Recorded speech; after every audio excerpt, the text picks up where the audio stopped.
ऐसे प्रेम था साधु में, संत में, भगवान में, सबकी सेवा करता था। एक दिन क्या हुआ कि जाकर के चरणों में प्रणाम किया उस बालक ने। स्वामी जी की ओर देखने लगा, गुरुदेव मेरे हृदय में ये भाव आया है कि मैं आपको गुरु बना, इसलिए आप मुझे दीक्षा दे दीजिए।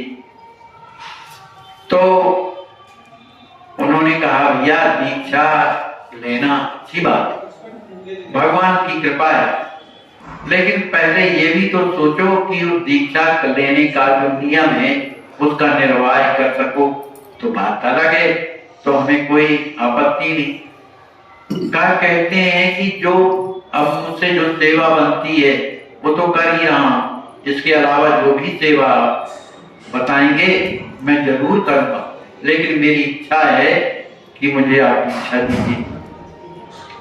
अब हुआ ये कि बात हो गई कि ठीक है भाई दीक्षा ले लेना, अब एक ये नहीं कि कब ले लेना। एक दिन क्या हुआ कि स्वामी जी विश्राम में थे, न सो रहे थे न जग रहे थे। ऐसी स्थिति में उन्हें एक अत्यंत दिगंबर रूप में और एक इतने सुंदर जो है उन्हें दर्शन हुए। अब जब दर्शन हुए तो सोचने लगे कौन हो सकते, माने अत्यंत सुंदर भी हैं और दिगंबर जैसे, माने लपेटे हैं कुछ लेकिन दिगंबर ही जैसे, ऊपर कुछ नहीं पहने। सोचने लगे होंगे भाई अब इधर भोलेनाथ भी बैठे, भोलेनाथ तो मंदिर दबा, हो सकता है वही। अब सुबह लेकिन निराकरण ना हो पाया, तो जब बाहर घूमने के लिए जब जाते हैं टहलने के लिए, तो उन्हें वही संत जो है आम के पेड़ के किनारे खड़े मिलते, ठीक वही, अत्यंत सुंदर स्वरूप है और उनके अंग अंग में बढ़िया जैसे प्रकाश निकल रहा हो, और वे महापुरुष स्वामी जी की ओर देख रहे और स्वामी जी को देख करके प्रसन्न हो रहे हैं। और उन्होंने क्या कहा, उन्होंने एक श्लोक कहा, किन्ने, वो महापुरुष, उन्होंने कहा राम हर्षण इति ख्यातो रामचंद्र चाल कहा ज्ञान वैराग्य प्रेमाढ्यो भविष्यति करो युगे। माने इस युग में आप जो है श्री राम हर्षण जी के नाम से विख्यात होंगे, जो रामचंद्र जी महाराज के आप कौन है सारे होंगे, और ज्ञान वैराग्य आपके हृदय में निवास करेंगे, और सीताराम जी के प्रति प्रेमाढ्यो अत्यधिक प्रेम होगा। ऐसा उन्होंने उन्हें आशीर्वाद दिया। इस बात को सुनकर के, जबकि अभी स्वामी जी का नामकरण नहीं हुआ क्योंकि विरक्त की चली नहीं, इस बात को सुनकर के उन्हें लगा कि कोई नहीं है, हमें लगता है ये तो भोलेनाथ, उनके अलावा ऐसा कौन आशीर्वाद देगा। ऐसा विचार करके भगवान शंकर जी का जो मंदिर था वहीं जाते हैं, उनको प्रणाम करते हैं, और मन ही मन सोच रहे हैं कि शिव तरी अन्न हो नहीं प्राण, वो प्राणी तो हो ही नहीं सकता, ये तो भगवान शंकर हैं जो उन्होंने कृपा करके मुझे दर्शन दिया है, उन्होंने मेरे अंतर भाव को पहचान दिया, तभी तो इतनी बात कही है। इस तरह से प्रेम में भरे हुए थे। दूसरे दिन उस बालक की दीक्षा हुई। दीक्षा में गुरु जी ने सब समझाया, तिलक भार कर भार युद्ध जपत राम सिय राम धनुष बाण अंकित भुजा कंठी सहित लव। उस बालक को बढ़िया तिलक लगा दिया और कंठी पहना दिया, धनुष बाण का चिन्ह लगा दिया, और कहा कि ये माला से राम जी का नाम जपो और मंत्र अलग बताया। अब वो बालक सब साधुओं के चरणों में प्रणाम करता है, श्री सीताराम जी के प्रति अपना जीवन हार गया। जब शिक्षक है, उसके परिवार में उसकी माँ है, पिताजी हैं, सब हैं, लेकिन उसका मन बदल गया बिल्कुल।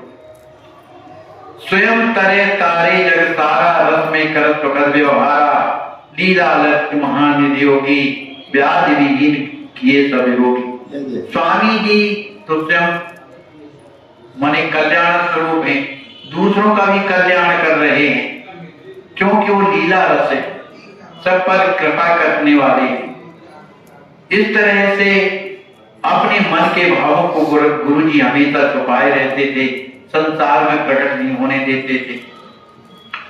अब इनके इन प्रकार के व्यवहारों से क्या है, कैसा है, अब स्वामी जी के साथ नित्य प्रति घटना हो रही, नित्य प्रति घटना हो रही। उन घटनाओं को सुन सुन देख देख करके स्वामी जी बड़े आनंदित होते हैं। स्वामी जी के जितने चरणामृत दिनों दिन पढ़ रहे हैं, शिष्य बन रहे हैं, वे भी शाम को आकर के कथा सुनते हैं, उन्हें मन में बड़ा विश्राम मिलता है। एक दिन की बात है कि एक गंगा प्रसाद जी नाम के ब्राह्मण थे, जो अत्यंत विद्वान भी थे, अत्यंत सुशिक्षित शरीर था, माने अत्यंत सुंदर थे। ये वही ब्राह्मण के बालक जिनकी अभी कथा पहले चली। अभी खजुआ में बालकों को पाठ माने शिक्षा प्रदान करते। इस तरह से रहते रहते उन्हें कई, अब स्वामी जी ने कह दिया कि हम तुम्हें दीक्षा देंगे। अब इनके मन के जो भाव हैं अब और बढ़ने लगे। अब इन्हें लगा कि हम दीक्षा नहीं लेंगे, विरक्त दीक्षा लेंगे। माने दीक्षा ये जो गृहस्थ वाली वो ना लेकर के विरक्त दीक्षा लें। अब जाकर के स्वामी जी से फिर चरणों में प्रणाम किया, कहने लगे कि गुरुदेव आप कृपा कर दीजिए, निज कर माथे तिलक कर विश्व पूजता नाथ, बाएं धन दाएं भुजा बाण लगाए नाथ। स्वामी जी ने दीक्षा दे दिया, विरक्त दीक्षा दे। युगल मंत्र सादर दिए, विधवत नियम बताया। युगल मंत्र दिया, चरम मंत्र दिया, दासांतक नाम दिया। दासांतक नाम में इनका नाम साकेत बिहारी दास, वही महाराज जो आते जाते रहे बिहारी दास महाराज, वही भयो पुनीत नाम मन भावन। ये हमेशा अपने गुरुदेव की सेवा करते थे। सेवा ऐसी नहीं करते थे, पूर्ण सेवा करते थे, सुबह से जागने तक जब तक विश्राम नहीं होता। अब गुरुदेव के भाव में आया कि ये जो हमारा शिष्य है साकेत बिहारी दास, अब ये सब कुछ काम देखता है, खेती का भी देखता है, मंदिर का भी देखता है, ठाकुर जी की सेवा भी देखता है और पढ़ाने भी जाता है। तो सोचने लगे चलो इसको भार सौंपे, अब हम स्वतंत्र हो, दीक्षा दे सौंपे सब भारा, नित्य मुक्त रहे अविकारा, नीच ऊंच कर सबसे बुकाई, जात पढ़ावा न करता है। शिष्य ऐसा होना चाहिए, जो गुरुदेव ने कहा उसमें क्यों कहा ये बात ना आनी चाहिए। वो चाहे सेवा ऊंची हो चाहे नीची हो, अगर गुरुदेव की आज्ञा हुई है तो करना चाहिए। अत्यंत शांत सुशील के थे, सबसे प्रेम से बोलते थे, सब पर दया करते थे, गुरुदेव की आज्ञा का पालन दौड़ दौड़ के करते थे। बालक सकल राम में मानी, आप बढ़ावत अति सम्मान, सेवापति परम उपकारी, कर सदा सबकी रखवाली। वे रोजाना सब बालकों को बड़े प्रेम से शिक्षा देते थे, सेवा का धर्म सिखाते थे और सबकी रखवाली भी करते थे। माने बालक वहीं रहते थे ना कलवा में, वहीं रहते। एक दिवस प्रभु रुदन सुन गए आप घबराए, स्वयं रुदन करते हुए पीछे बदन उठाए। एक दिन की बात है कि स्वामी जी भजन कर रहे थे। भजन करते करते उनके हृदय में कोई ऐसे भाव आए जिसके कारण किशोर जी राम जी के प्रति जो भाव आए तो रोने लगे। एकांत कुटी में रहते थे, रोने लगे और इतने जोर से रोने लगे कि उन्हें सुन करके जो श्री साकेत बिहारी दास जी महाराज हैं बड़े दुखी हुए और स्वामी जी के उस कमरे के पास पहुंच गए और स्वयं रोने लगे कि हमारे गुरु जी को क्या हुआ। स्वामी जी की स्थिति ऐसी हो गई कि चीख निकल रही थी, तड़प रहे थे बिल्कुल। अब कौन जाने कि इसका कारण क्या है। कौन जाने किसका कारण क्या है। रूप अपाकृत भान न एका, रही मात्र की रघुवर टेका। उन्हें अपने शरीर का भान नहीं है, उनके हृदय में केवल एक ही टेक है कि श्री सीताराम जी महाराज हमें दर्शन दें। केवल कब दर्शन देंगे, कब दर्शन देंगे, ऐसा कह करके हा सीते, हा रघुवर, कब मेरा जीवन सफल करेंगे। हे लाडली, हे प्यारे, हे जनक नंदिनी किशोरी जी, आप तो मेरी है ना, मुझे तो दर्शन दो। एक बार पिए देह पिलाई, अपना प्रेम आश्रो, अपना दर्शन एक बार तो कम से कम मुझे दिखा दो। हा रघुनंदन, हे राज किशोरी जी, अब तो विमल मती जो ये मेरी कलुषित जो बुद्धि है उसे ठीक करो और अपनी कृपा करो। बहुत दिन से मैं बिछड़ा हुआ हूँ, आपका दर्शन नहीं प्राप्त कर पा रहा। हे रघुनंदन, हे राज किशोरी जी, ये संसार के जाल से मुझे निकालो। मैं तो केवल आपकी सेवा चाहता हूँ, आपका प्रेम चाहता हूँ। इस तरह से रोते रोते रात व्यतीत हो गई, पूरा दिन रोए और रात थी। अब ये बेचारे घबरा गए। साकेत बिहारीदास जी जाते हैं, बार बार शरीर को देखते हैं, लेकिन ऐसा लग रहा था जैसे शरीर में प्राण ना हो। नाड़ी भी धीरे धीरे कहीं चल जाती थी और बंद हो जाती थी। अब तो बड़ा दुख लगा इनको। ये स्वामी जी का मैंने सिर को लेकर के अपने गोद में रख लिए और रोने लगे। कौन? साकेत बिहारीदास। बड़ी देर तक उन्हें नींद नहीं आ रही है। गुरुदेव की उस स्थिति को देख करके बड़े घबरा रहे हैं। किसी तरह सवेरा जब होने लगा, उसके पहले पहले स्वामी जी को नींद आई। जब नींद आ गई तब उन्होंने पढ़ा दिया अच्छे से। जब जैसे ही सूर्य भगवान के प्रकट होने के पहले ही श्री राम जी स्वामी जी बैठ गए और सीताराम सीताराम ऐसा उच्चारण करने लगे। अब इन्होंने जान लिया कि स्वामी जी तो अब ठीक हैं, तो दौड़े दौड़े गए, उनकी स्थिति देखी और सुंदर स्नान करवाया। स्नान करवाने के बाद वस्त्र धारण कराए। लेकिन सबसे बड़ी बात ये थी कि स्वामी जी के सिर में बड़ी वेदना हो रही थी, सिर में पीड़ा ज्यादा हो रही थी। अति प्रचंड निज रूप दिखाई, माने उस वेदना के कारण के स्वामी जी का जो मुख है बड़ा दुखी दिखाई दे रहा। अब बड़े दुखी हुए साकेत बिहारी जी महाराज। उन्होंने सीताराम शरण जो उनके शिष्य थे, माने गुरु भाई ने, उनको बुलवाया और बताया कि स्वामी जी की बड़ी स्थिति बिगड़ी है, कल से रोते हो गए, रात भर रोए हैं और सिर में बड़ी पीड़ा है। हमें तो लगता है ये रोग बड़ा असाध्य है ना, इसलिए क्या किया जाए, आप ही कुछ करिए। तो सीताराम शरण जी तो मंडला तक गए थे सरकार के साथ में। कहा ये तबियत स्वामी जी की मंडला से बिगड़ी। मंडला में वहां पर कथा हुई थी भागवत की, और भागवत में जब गोपियों का प्रेम श्याम सुंदर के प्रति क्या था, कितनी रो रही थी, तभी सरकार एक एक श्लोक में उस स्थिति में पहुंच जाते थे और स्वयं रोने लगते थे। तभी से सिर में पीड़ा बनी हुई है। इस तरह से कोई भी कथा स्वामी जी कहते हैं उसी में डूब जाते हैं। और ये शरीर में चिंतन, माने सिर में चिंतन होता है तभी तो भाव बनता है, तो इस कारण अत्यधिक पीड़ा होती है। एक एक श्लोक में देते जब डुबाए, ऐसा लगता स्वयं कई गोप का आए। ऐसा लगता था जैसे स्वयं गोपी इनके शरीर में बैठ करके उस तरह का मन दुखी होकर के प्रलाप कर रही है। तभी से उनके सिर में पीड़ा हो रही है। बहुत से लोग बड़ी दवा, माने कई दवाएं ला करके प्रयोग करते हैं, लेकिन कुछ भी लाभ नहीं मिलता। तो इतने में और भी गुरु भाई थे जो खजवा में आते जाते थे।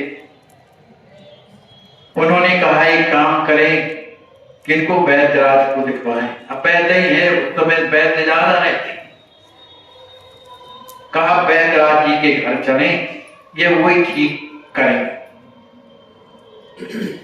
तो स्वामी जी के चरणों में प्रणाम किया सब शिष्यों ने, और जाकर के और कहने लगे गुरुदेव, आपके जो सिर में जो पीड़ा रहती है तो हम चाहते हैं कि आपको वैद्य से दिखवा दें, वैद्यराज जी से दिखवा दें। तो स्वामी जी कुछ बोले नहीं, कहा भाई जैसा आप लोग चाहो ऐसी वेदना तो रहती है हमारी। अब पता लगाया गया कि भैया यहाँ वैद्य है कहाँ, तो रीवा के गिरते गिरते में तो कोई वैद्य नहीं थे, एक ही राज वैद्य थे, वो भी रीवा नरेश थे, है ना, उनका नाम था राम प्रताप, वो भर वैद्य थे। अब रीवा नरेश के वैद्य, कहा उन्हीं के पास चला जाए। तो एक बार चलकर उनको दिखाया जाए, आखिर ये जो सिर की जो पीड़ा बढ़ी हुई है उसका निश्चित वो उपचार करेंगे, क्योंकि राजवैद्य। ऐसा कहकर तो प्रभु को माने स्वामी जी को लेकर के सभी कोई रीवा आते हैं, और रीवा में आकर के और वैद्यराज जी को जैसी दिखाते हैं तो वैद्यराज जी महाराज ने जैसे ही नाड़ी देखी, तो नाड़ी जैसे ही देखते हैं तो नाड़ी पकड़ के कहते हैं और हंसने लगे। अब जब हंसने लगे तो स्वामी जी उनके मुंह का देख के और कहने लगे, भैया क्या हो गया नाड़ी में? कहा आपने जो है तरबूजा खाया है, वो मुझको समझ में आता है, तरबूजा। तो जो राम प्रताप थे मनी जो उनके शिष्य थे, उन्होंने कहा कि हमारे गुरु जी तो कभी तरबूजा का स्पर्श नहीं करते, खाते कहां से? अरे भाई ठीक से देखो। तो फिर से पकड़ा वैद्यराज जी ने, कहा भाई इनकी नाड़ी तो यही बताती है कि इन्होंने तरबूजा खाया। अब सरकार से पूछा गया तो स्वामी जी कहते हैं हाँ सही कहा तुम लोग। कहा स्वामी जी आप कब तरबूजा खाए, उनका तो आया ही नहीं है कहीं पौड़ी एक खजवा में। कहा ऐसा नहीं था, हमने भगवान को भोग तरबूजा का लगाया मन ही मन, और उसी मन ही मन ने हमने भी तरबूजा पा लिया। तो देखो मन का कितना बड़ा, माने जो मानसिक सेवा है उसका कितना बड़ा प्रभाव है कि वस्तु नहीं है लेकिन मानसिक में लगा दिया, भगवान को पा दिया, तो उसका असर उनके नाड़ी में आ गया। तो कहने लगे ठीक है तरबूजा खा लिया है तो अब क्या किया जाए? तो वैद्यराज ने चरणों में प्रणाम किया स्वामी जी के और कहने लगे कि हम पुड़िया बनाए देते हैं, तो आप पुड़िया पाइए, है ना, और जैसे आपको लाभ हो या ना हो ये मुझे बताइएगा, क्योंकि मैं रोज तो नहीं जा सकता खजवा, क्योंकि मेरे यहाँ बहुत से रोगी आते हैं। तो स्वामी लोगों ने पूछा कि आखिर ये रोग ठीक हो जाएगा कि ना हो जाएगा?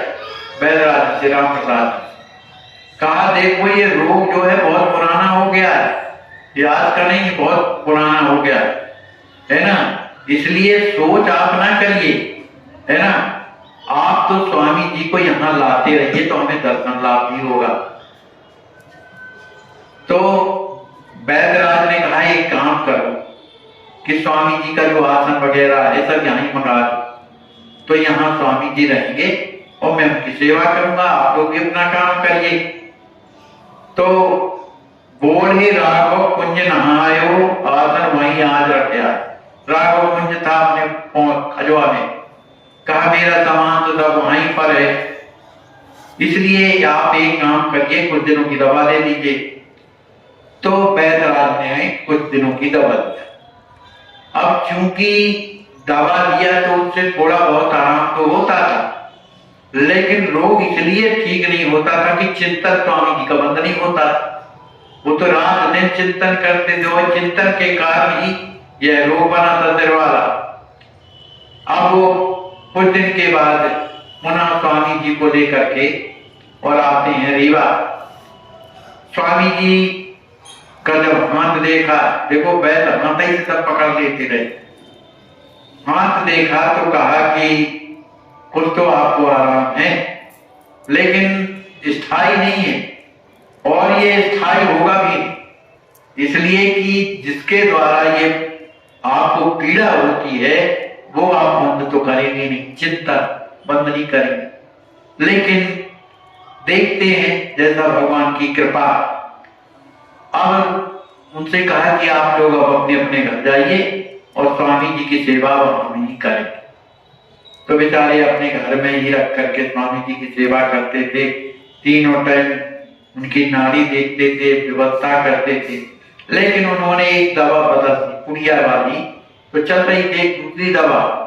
उन्होंने एक तेल बनाया, वो भी शुद्ध का कोई ऐसा बनाया जो मलना पड़ता है सिर्फ, उसको बनाया और कहा इसको रोजाना इस तरह से मलना है। और खुद ही मल रहे, बताया रहे कि इस तरह से रोजाना मलना है, इस तरह से। और आप कुछ ना करिए, हम सब लोग यहाँ हैं, आप हमको बढ़िया भगवान की कथा सुनाइए, हमारे घर के लोग भी हैं वो भी सुनेंगे।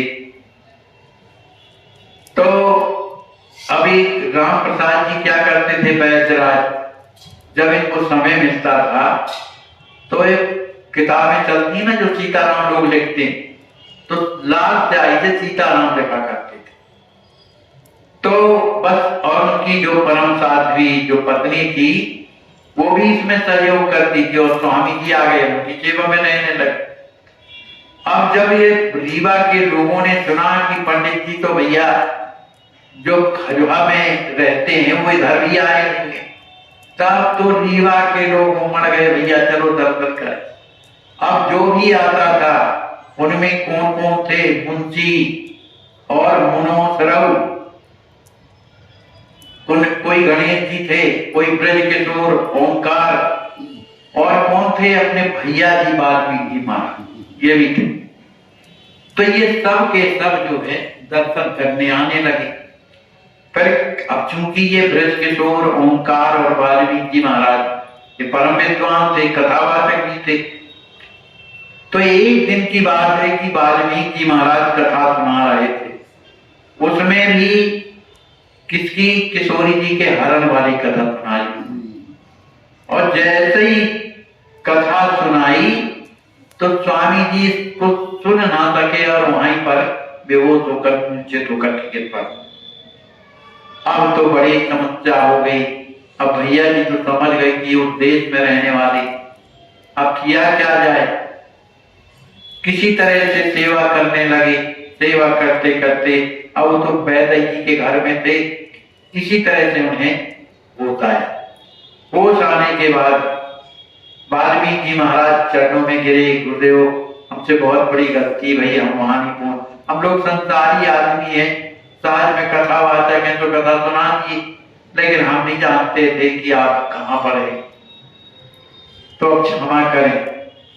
और उनके हृदय में ये भाव आया कि इतने प्रेम प्रदेश में रहने वाले कोई साधारण तो हो नहीं सकते, तो क्यों ना इन्हीं से हम दीक्षा लें। ऐसा उनके हृदय में भाव आया। अब उन्होंने तत्काल गुरुदेव से प्रार्थना की कि गुरुदेव अब आप कृपा करिए, हमें अपना शिष्य बना लीजिए, शिष्य बना लीजिए। स्वामी जी कहे, अरे भाई आप लोग तो सब जानकार हैं, कहा अब ऐसा है, अब जो भी जैसे हैं अब आपके शरणागत हैं, हम आपकी सेवा करना चाहते हैं। तो जितने लोग थे वो जितने भी विद्वान थे, वाल्मीकि जी के साथ उन्होंने भी दीक्षा ले लिया, ब्रज किशोर जी ने, ओंकार जी ने, सब ने दीक्षा ले ली। अब तो विद्वानों का समाज हो गया। अब अध्यापक बन के यहाँ आए अभी नवीन, माता पिता भ्राता सकल जो घर किए प्रवीण। अब इनकी जो माने ये किशोर कौन थे, साकेत बिहारी दास जी का। अब ये चूंकि अपने माता पिता से तो पूछ के आए नहीं रहे, अब पहले गुरु जी ने सोचा कि इनको भाई उस तरह की दीक्षा ना दे, लेकिन पुनः जो है उन्होंने पहले जो दीक्षा दिया वो ऐसी थी जैसे वैष्णव बना दिया, लेकिन अब जो है फिर से कहने लगे कि हमें विरक्त दीक्षा। अब उनकी इच्छा देखकर मन में करो विचार, स्वामी जी ने विचार किया, समय पाए होते सकल जगत के सबकार। माने कोई मर भी जाता है तो क्या काम रुक जाता है, इसी तरह के घर में जो भी काम है माता पिता सब करेंगे, ये अगर भगवान की ओर विरक्त होकर चले तो कितनी अच्छी बात। इस तरह से ध्येय बना करके आए थे और फिर स्वामी जी ने इन्हें शिक्षा भी दे दी। अब इसके बाद क्या होता है कि जब दीक्षा इन्होंने ले लिया तो ये क्या करते थे कि कृषि का भी कार्य देखने लगे, जो खेती थी खजौल उसका भी कार्य करते थे। तो अब स्वामी जी ने सोचा ये बालक जो है अब पूर्ण रूप से ठीक है, माने ये ईमानदार भी है, सेवा भी बढ़िया करता है, साधु सेवा भी करता है, पढ़ाने भी जाता है और खेती भी देखता है। तो उन्होंने लोगों को बुलाया, घर के खलवा के लोगों को, जो बड़े बड़े लोग थे, हर गांव से बुलाया और उन्हीं के सामने जाके कहने लगे कि ये जो हमारे साकेत बिहारी दास जी हैं ये सब तरह से योग्य हैं और हम ये चाहते हैं कि अब हम स्वतंत्र होना चाहते हैं, आते जाते रहेंगे, इनको हम यहाँ का महंत बनाना चाहिए। तो अगर आप लोगों की इच्छा हो, हमें कुछ आश्वासन मिले तो हम इन्हें बना दें। तो अब गांव के लोग और भी जुड़े, सब कहा महाराज इससे बढ़ करके क्या है, ये बालक तो इतना अच्छा है कि आज्ञाकारी है, किसी को कष्ट नहीं देता, पूरा काम देखता है और विद्यालय में भी पढ़ाता है, जरूर देखिए। तो स्वामी जी ने उनको सबके सामने वहां की महंती बना दे। अब तो भैया बड़े प्रसन्नता, स्वामी जी भी प्रसन्न हो गए, इसलिए कि अब जो भार था वो उनके ऊपर कम हो गया। इधर वैद्यराज जी महाराज के यहाँ स्वामी जी ठहरे रहते थे, रोजाना स्वामी जी का दर्शन करने के लिए लोग आते थे, स्वामी जी कथा भी सुनाते थे और वैद्यराज का जो भवन है अब वो भरा रहता है भक्तों से भरा रह रहा। वो ऐसा बन गया जैसे गुरुदेव का मंदिर बन गया।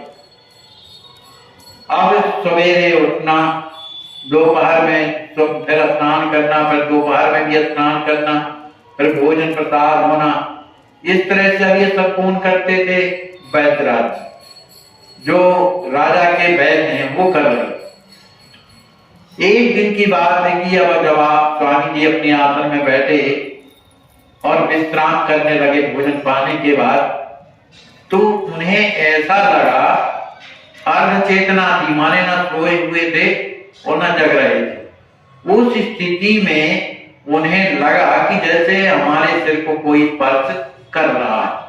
अब वो स्पर्श इतना मृदुल था, इतना कोमल था कि जैसे कि कोई हमारे सिर में हाथ फेर रहा, और उनको ये लगा कि वो हमारे सिर को उठा करके अपनी गोद में रख लिए और हाथ फेर रहे हैं और उनके शरीर से दिव्य तेज निकल रहा है, जो कर कमल भेज रहे, दिव्य तेज निकल रहा है।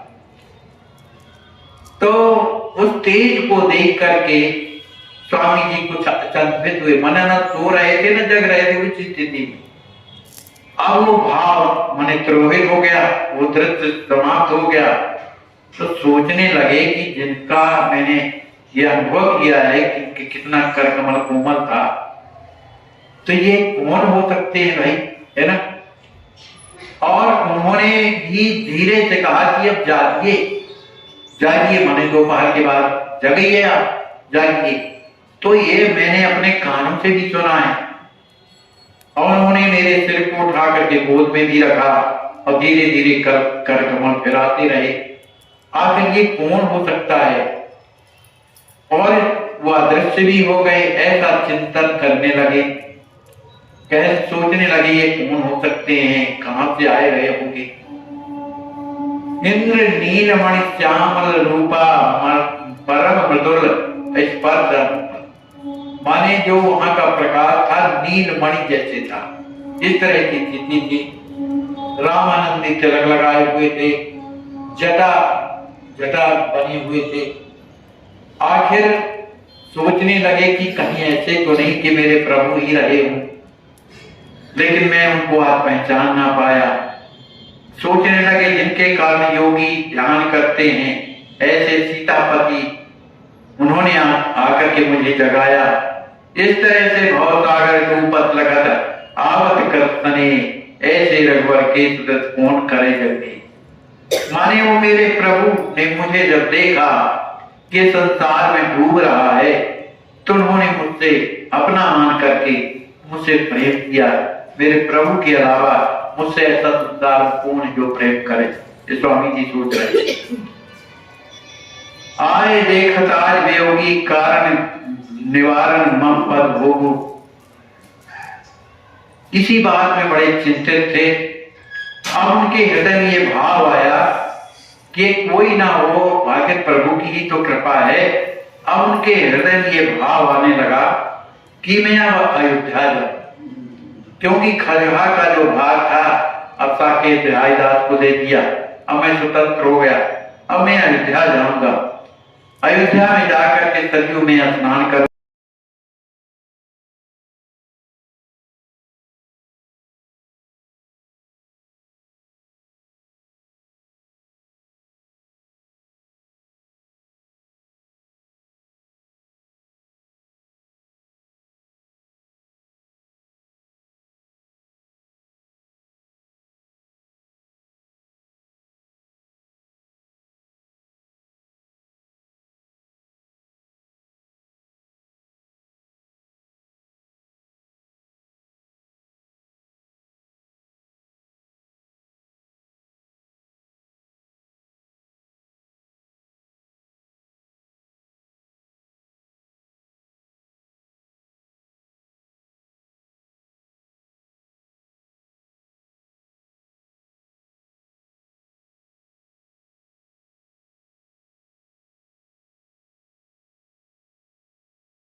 इनको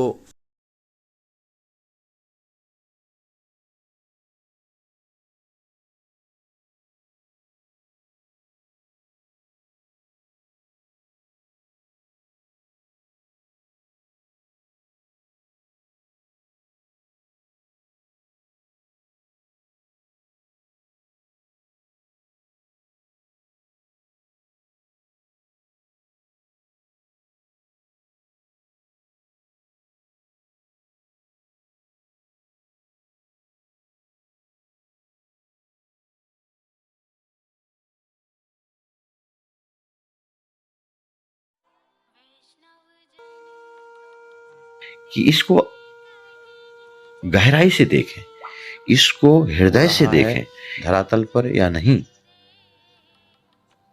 खूब परीक्षा लेकर इसमें दृढ़ता के साथ कूद पड़िए। तन से, मन से, धन से भगवान ने हमें जिस योग बनाया है, हमारा आने वाले समय में ना ये तन रह जाएगा हमारे पास, ना धन रह जाएगा हमारे पास, और ना समय रह जाएगा हमारे पास। तो जो मिला है हमें, जो भगवान ने दिया है, हमें अपनी आवश्यकता से